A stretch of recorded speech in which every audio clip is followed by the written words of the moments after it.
The Katha begins by quantifying the kind of parents that Sri Raja Dashrath would have been together with the Queen Mothers. And in this beautiful doha it says, Kaushalyadi Nari Priya Sabha Acharan Punita Pati Anukula Prema Dridha Haripada Kamala Vinita Siya Pati Ramachandra Ki Jai Sharanam. Faithful parents, devoted wives, a dedicated husband. And Tulsidas ji writes, even before he introduces the intention of Raja Dashrath or the desire of Raja Dashrath to have children. So what we see happening here is that Tulsidas ji makes mention of the nature of a husband and wives whose desire it was to have children. And so in making this point, a very important message comes in this line of Ramayana Katha, where Tulsidas ji highlights the fact that before beginning a family, a very important or fundamental necessity is the mind and the heart of persons or parents or husbands and wives who it is to be vested with beginning their family. Raja Dashrath, the king of Ayodhya, powerful, mighty, influential, exemplary king, together with the queens, had a burning desire. And that desire was they wanted to have children. And so they tried and tried and tried and nothing was happening.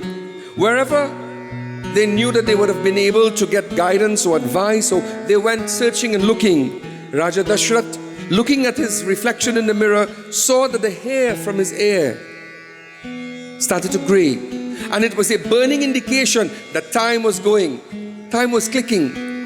Everything he had, a beautiful home, a beautiful palace, so much of money, so much of wealth, land, horses, extremely influential and very, very much admired. But yet there was a bit of emptiness and unhappiness because something is not completing him. And so after trying all kinds of things, then he decided, Ek baar bhupati manamahi Guru graha gaye turat mahipala Charan lagi kari vinaya vishala.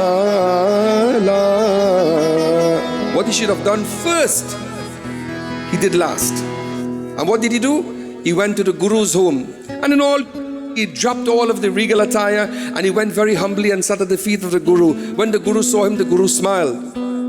He says, Guruji, I came to you because the Guru said, no, stop, don't say a word again. And this is why sometimes when you come by Baba and he see you, before you say a word, he already know what the problem is, and you see him laughing and you're wondering, I wonder what is happening here. You know why he laughs? He's laughing because he knows exactly why you're there. And the Guru said, O king, don't say a word, don't say a single word. What you should have done first, you're doing last. Look, you come here when everything you tried and failed, and now you're coming. The Guru said, always have faith and understand nothing happens before it's time. Say that for me. Nothing happens before its time. Everything in its own timing. Listen to what the Guru said. He said, take heart, have faith and wait. Here it is, the Guru of the king. The Guru of the king is saying to him that, O king, whatever desire is burning in your heart, you keep faith and be patient, and that is going to manifest in your life. And what he says, there is a sage whose name is Sringhi Rishi. Let us call him and bring him and incorporate him and seek his guidance. Let him give you the formula for worship. And together with the sage, we will all pray with you And definitely with faith, with belief, with discipline, with prayer and with devotion, you will be guided on the right path. The Guru could have said, come, I will do the yajna for you. But you know what he does? He puts his chela first. He puts his sishya first.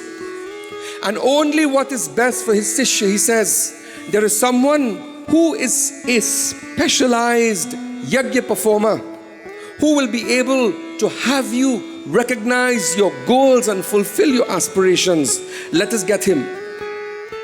Now the Guru could have thought to himself that if I do the yajna for the king, you could imagine the kind of dakshina I will collect. He could have thought like that. But what he does, he puts his sishya first.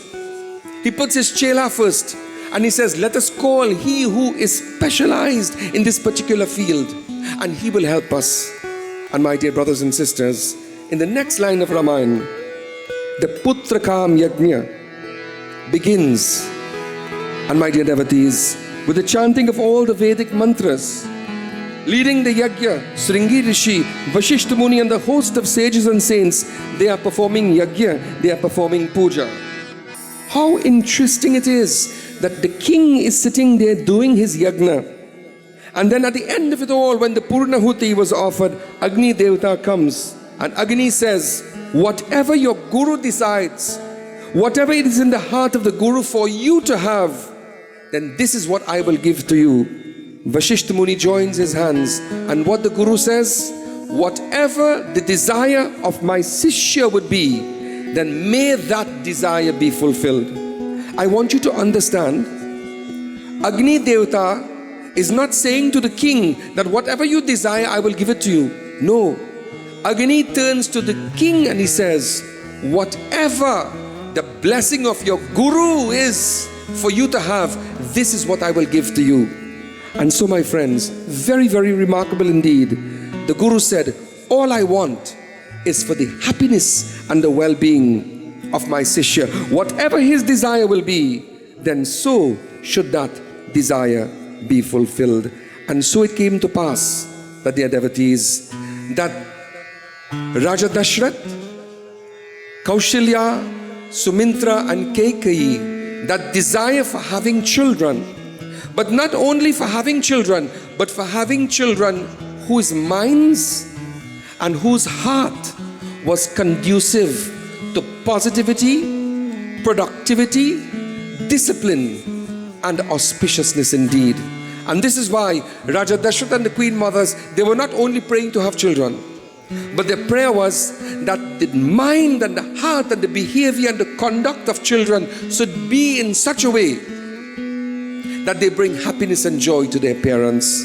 And this is why, my friends, family life does not begin when the mummy realizes or when the Dulahin realizes that I'm in family way. It begins way before that. And what is the teaching of our scripture tonight? That good children begins with responsible parenting. And responsible parenting does not begin when your family starts or when the Dulahin realizes that she's in family way. It begins from way before. And this is why in Hinduism and in the practice of Sanatan Dharma, there is a samskar that we perform even before we begin our family life. And in that samskar, just as we are performing the Upanayan samskar tomorrow morning, in that samskar, a responsible husband and wife would offer prayer to Bhagavan, my Lord, may you bless us that whenever that time is right. And that time is not right when you decide that we want to have children.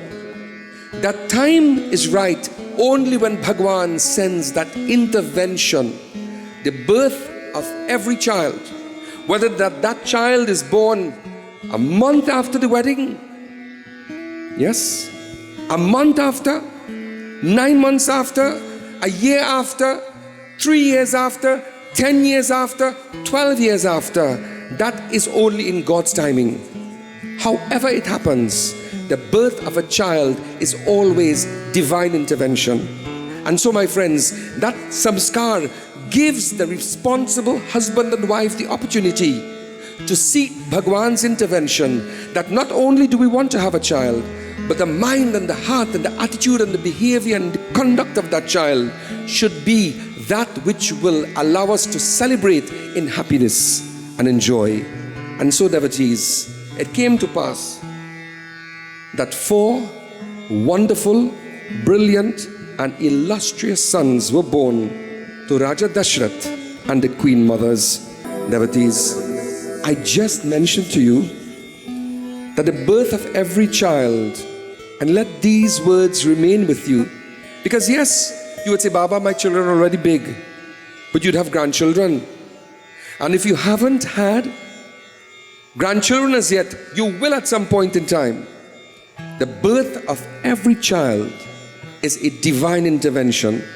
And this is why now again, as responsible parents, the example is set in the Ramayana. It goes beyond more than consecrating a murti in a mandir. It is about the reenactment of how we have survived as a people for so many generations, and the faith that we have entrusted in the Lord Sri Ram, and the belief that we had that what we belong to is an ancient religion that continues to be alive, and that which brings structure and order to our lives, my dear devotees. Raja Dashrath and the Queen Mothers, as responsible parents, now being blessed with these young children, what they do, the first thing, they again call the Guru Vashisht. Nandi Mukha Shraddha Kari. Please guide us and tell us, what should we do to ensure that our children have a strong and firm foundation for their life? Oh Guru, oh Holy Ones, please guide us. And Vashisht Muni says that we must perform the Nandimukh, we must perform the Shraddha, we must perform the Jata Karma, the shaving of the head. Devotees, when your children are born, the advice of the Guru is extremely imperative to the happiness and the well-being of not only the child but for the entire family. You called the Guru way before. Do you know when a child is to be born? There is something called Mool Nakshatra. Your gurus, your Pundits will tell you. There is one day for the month if the child borns on that particular nakshatra called Mool. If certain rituals are not done, there could be complication in the happiness and in the health and well-being of the child and also the mother. So the Guru's advice is given. When the child is born, on the 6th day and in the 12th day, there are certain rituals that should be performed. As a Pandit, I made sure to understand the relevance and the importance of these rituals, and Pandits will tell you how many of us do we follow it. Did you know that for the 6 days and the 12 days, apart from the ritualistic performance of those ceremonies that your Pandits will tell you that you should do, it is a systematic means of physiological healing, not only for the mother but also for the child. What is done for the 6 and 12 days? Devotees, the mother is given a particular direction to face, the direction of the rise of the moon at a particular time, and it is done in a systematic way. And then all the bushes that they will tell you to bathe with, we laugh and scoff at these things. But did you know that scientifically it is proven that the mother's body goes through a physiological process of changes? It has to do with a lot of medical terms, with the pituitary glands and the endocrine system. Of course, I'm not a medical practitioner, but they are all linked. The body is traumatized in bringing forth the delivery of this child. And so Sanatan Dharma gives you a systematic mean of recuperating, where the mother is able to be healed and the lost energies are regained through the energies of the astrological system, the positioning of the sun and the moon and the stars, and also by the various leaves in which she will take that bath with. So too, when we knock the thali and the lota and you drag the child in the soup. Of course, when my son was born, we didn't have a soup, Baba. We used the bassinet. But there's a reason for that even. Because science will tell you that the baby, the infant child, is protected in the womb of the mother by something called the placenta. And that placenta is surrounded by a fluid called amniotic fluid that protects the child against 1, shake and vibration, and 2, loud distracting sounds. And so when the child comes into a new environment at the time of birth, you systematically introduce that infant baby to noises by beating the tarriya, and sounds and movement by carrying and shaking the baby through the house. So while we laugh at it, it is very scientifically proven that these things help to acquaint the child with a new environment that that baby comes into. Dear brothers and sisters, the ancient teachings of our scriptures, devotees, whenever a child is born, the opportunity to continue your generation. And today I am so proud, not only as a Pundit, but as a member of this family also. Pandit Nityananda ji, many of you will know, got married to my Dulahin's younger sister. When he got married to his Dulahin, my Dulahin and I, we did the mother and father part for his Dulahin. So I am very much at home here. I have a wonderful relationship. I embrace Pandit Nitya's father as my own father also. And you talk about a person, if you cannot mention Pandit Nitya's mother's name without thinking about love and joy and happiness. You could be how sad when you see Pandit Nitya's mother's face. Oh my goodness, there is a joy that will always fill your heart. She herself, seeing her, meeting her, knowing her, is a therapy by itself that brings and invokes that kind of joy. And so the opportunity to come and to be a part of this ceremony, where as responsible parents, they are initiating their children, and the example set by their father, Pandit Ramesh Dutt ji, that together with his Dulahin, Pandit Nitya and Srimati Indira ji, they are actually grasping at the opportunity to continue the lineage of their great-great-grandfathers coming down, the tradition of very noble, very humble, very simple, and very brilliant and illustrious Brahmins. And so they are bringing not only to the village of Gasparillo, but to the entire country of Trinidad and Tobago, two sons who would walk the path of Dharma, who would hold the mantle of Dharma, and who would be instruments of change and inspiration and motivation in uplifting and cultivating Dharma. Devotees, and this is why before the ceremonies last week, the Gita part was done. Worship would have been offered to Bhagavan Krishna, where together with his Dulahin and the family, they sat and they said, Vasudeva Sutam Devam Kamsa Chanur Mardanam Devaki Paramanandam Krishnam Vande Jagat Guru Pitambaram Padmanabham Paramaksham Purushottamam Pavitram Paramanandam Tam Vande Pranamamyaham Om Namo Narayanaya Om Namo Narayanaya. Devotees, as we offer this beautiful prayer to Bhagavan Krishna, the birth of every child produces and creates an opportunity for you to continue the generations of your forefathers.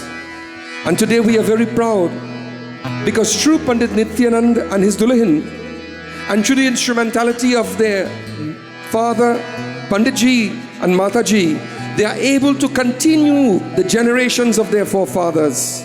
O Bhagavan Shri Krishna, we give you praises and we give you thanks that through us our generations will continue.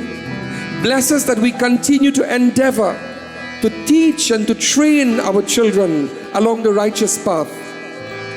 In that as much as we were recipients of the blessings of our forefathers, so too may our children be blessed to continue our fathers and forefathers' traditions. May Dharma grow through them and into the world.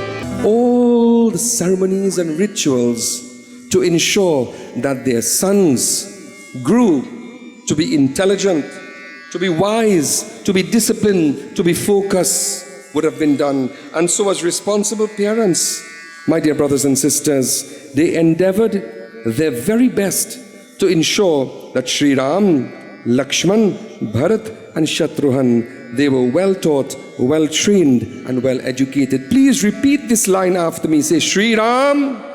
Are Baap re, you fell asleep again. Shri Ram, Shri Ram, Jai Ram, Jai Ram, Jai Jai Ram. Jai Jai Ram. Nirvan, Shri Ram, Jai Ram, Jai Jai Ram. Siddharji, Shri Ram, Jai Ram. Chananalu time. And so, my friends, in the ashram of the Guru, Raja Dashrath and the Queen Mothers took the decision that it is our desire to ensure that our children are well educated, they are well taught, and the example should be set in our home as to what kind of family life we want for the citizens of Ayodhya. So again, setting the example, Vidya, the importance of ensuring that you educate your children. And of course, as we always do, if we have to eat half of a roti and save the next half to find the resources to send our children to school and to give them the best education, that is your prime responsibility as parents. Educate your children. Vidya, Vinay. What is Vinay? We train our children as to the right conduct, the right attitude, and the right behavior. Don't only send your children to school and push them to get a degree and their masters and their PhD. Teach them about the ABC. And what is the ABC? The right attitude, the right behavior, and the right conduct. Have you seen children? Brilliant, very qualified, but they don't know how to talk to people. They don't know how to carry on a conversation. When they meet the family, for them to come and hug up and embrace, and they're running and they're hiding. You see them in the mall and they see you, oh God, that's Mouse. Oh God, Mouse coming east, we go on the west. And so this is the kind of culturing, how to talk to people, how to behave with people, how to love people, how to serve people, and how to share in whatever way we can. There's a beautiful doha I want to share with you, my dear devotees. Sri Ramchandra Ji was the most loved child in the whole of Ayodhya. Not because he was the eldest son of the king, not because one day he would ascend the throne and become king, that he was befriended and everyone loved him. Why was he loved? Why do people love children? What it is in a child that gets your attention and you like them and you love them and you want to be around them? Devotees, listen to this very beautiful, instructive doha. And what is the point that Tulsidas Ji is making, my dear devotees? What are the qualities and characteristics that are admired in children? Men and women and children alike, they all loved, admired, adored and worshipped Sri Ram. Not because he was the eldest son of the king, not because he was the heir to the throne, not because he would inherit the kingdom, but because of his attitude, because of his behavior, and because of his conduct. When he went out into the village, his three other brothers would remain on the chariot with the soldiers and the horses. Sri Ram will come down and walk in the village amongst everybody. Jai Shri Ram, Hari Har, Har Har Mahadev. He would go and embrace people. Imagine the son of the king coming down at the level of everybody and going and talking and laughing and joyful with everybody. This was what people admired. That is what they admired, and this is what they loved about him. His behavior, his attitude, and his conduct. Don't forget, my dear brothers and sisters, as you train your children, ABC is extremely important as all the degrees. Attitudes and behaviors and conduct. Because when you train them and you teach them well, you know, it burns my heart sometimes. People who call Baba, could you help me? Baba, I have young children and they don't have no time for me. I sacrifice so much, you know, and they go on and on to say how much they did for their children, and they have no thanks, and the children don't love them, and they don't care for them, they don't look for them. Because somewhere along the line, you didn't teach them how to love. They saw how you behaved with your brothers and sisters. They saw how you treated your parents. So without even you knowing, every time you get vexed with your mother and father and you talk to them for a whole year, you teach your children. They're seeing that. So what you want the Pundit to do now? My Aji used to say, when the same vine get hard, don't expect to plant it on the jockey. Yes, as the vine growing, you have to put the bamboo there so that it would run up. Don't expect to straighten it when it get hard. Now Baba had to blow a shank and all of a sudden fix it. No. And this is why, my friends, the Katha says, Vidya Vinay Nipun Gunshila. Educate your children, but train them with the right attitude, with the right values, with the right examples. And so, my dear devotees, it came to pass as we come to the conclusion of the Katha, exemplary children, the four sons of Raja Dashrath. Raja Dashrath got some very disturbing news when he welcomed a great sage into his home. Devotees, the sage came and the sage said to the king that, O king, we are being tormented by the Rakshas. Maharaj and Subahu, they are not allowing us to complete our yagyas. Please give of your sons Ram and Lakshman that they may come to fulfill their obligation to society. See what he's asking? Devotees, Raja Dashrath says, you could take my land, you can take my kingdom, you can take my throne, you can take anything that you wish. But my children are my life. Do not ask me to separate myself from them, because they are my happiness, they are my joy, they are my wealth, and they are my fulfillment. So saying, my dear devotees, the sage reminds the king Raja Dashrath that, O Dashrath, your obligation is to train your children, that they not only will bring happiness to you, but they should go now into society and fulfill their obligation to maintain society, to stabilize society, and to contribute towards the well-being of all of mankind. Bolo Siyapati Ramachandra ki! Let us join together in this last and final chaupai. Devotees, Sri Ramchandra ji and Lakshman Bhaiya, much to the great demise of the king, as much as he did so reluctantly, he was reminded by his ministers that, O king, you have raised 4 noble sons.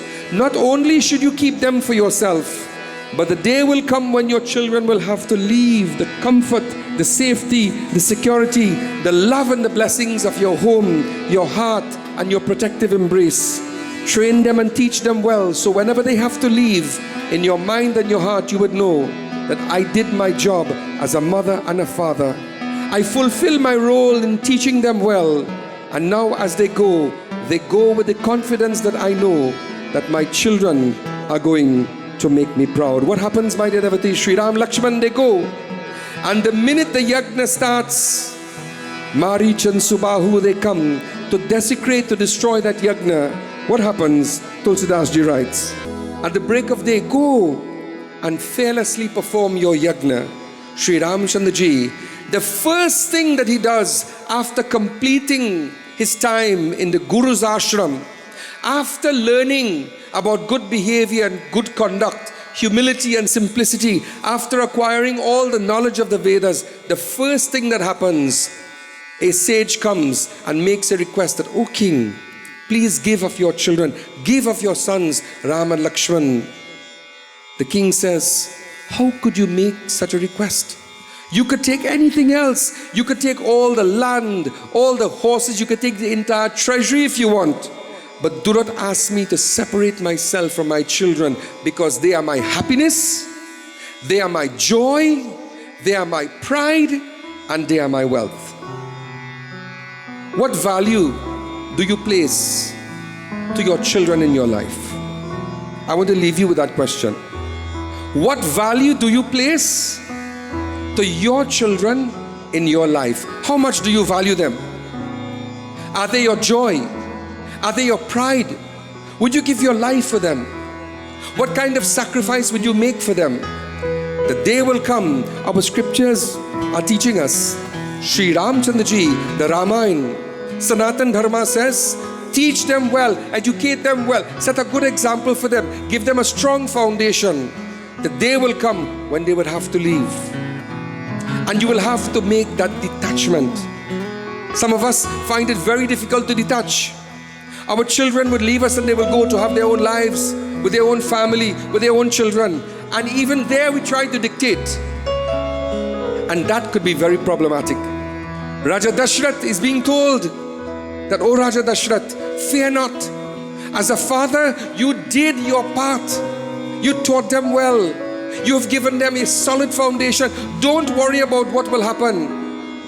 Your children needs to understand that apart from serving you and loving you, there is a social responsibility and a social obligation that your children have. And that is to be a part of society, to help to stabilize society, to provide for society the things that are needed to ensure the sustenance of life and community life. And this is why it is important that you should engage your children in temple activities, in social activities, in helping to serve, to give and to share. The first opportunity Sri Ram has out of his father's home is to go and to protect Dharma and to uphold Dharma by holding on to the bow and arrow to ensure that the yajna of the sages and saints were completed.